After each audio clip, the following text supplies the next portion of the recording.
नमस्कार दोस्तों, आज का विषय बहुत दिलचस्प और महत्वपूर्ण है।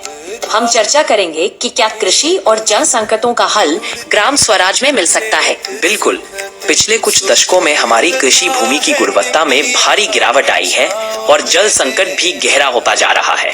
क्या आपको लगता है कि ग्राम स्वराज इस समस्या का समाधान हो सकता है?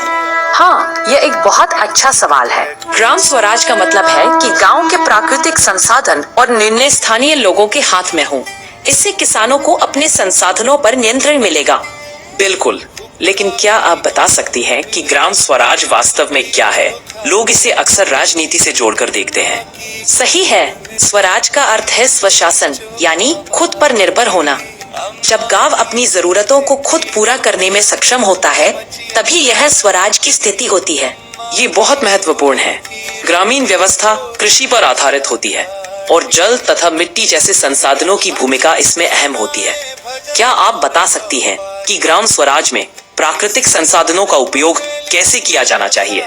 बिल्कुल, ग्राम स्वराज की अवधारणा कहती है कि प्राकृतिक संसाधनों पर सभी का बराबर हक होना चाहिए।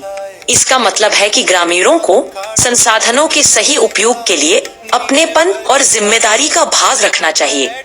और हमें यह भी समझना चाहिए कि आजादी के बाद हमने यह धारणा विकसित की है कि जो मेरा नहीं है वह सरकार का है, लेकिन स्वराज कहता है कि जो मेरा नहीं है वह हम सबका है। यह सही है। अगर लोग अपनी जिम्मेदारी से पीछे हटते हैं, तो संसाधनों का प्रबंधन केवल सरकार पर निर्भर हो जाता है।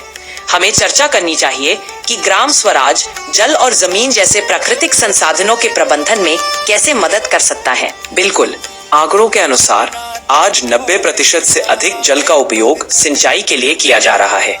क्या आपको नहीं लगता कि हमें इस पर ध्यान देने की आवश्यकता है? बिल्कुल, हमें यह समझना होगा कि आत्मनिर्भरता ही ग्राम स्वराज की पहली सीढ़ी है। जब गांव वाले अपनी जरूरतों को पूरा करने लगेंगे, तभी वास्तविक परिवर्तन संभव है। सही कहा आपने। तो चलिए आज के एपिसोड का समापन करते हैं। ग्राम स्वराज न सिर्फ कृषि संकटों का समाधान हो सकता है, बल्कि यह जल और मिट्टी के संरक्षण में भी मदद कर सकता है। धन्यवाद दोस्तों, हमारे साथ जुड़े रहने के लिए।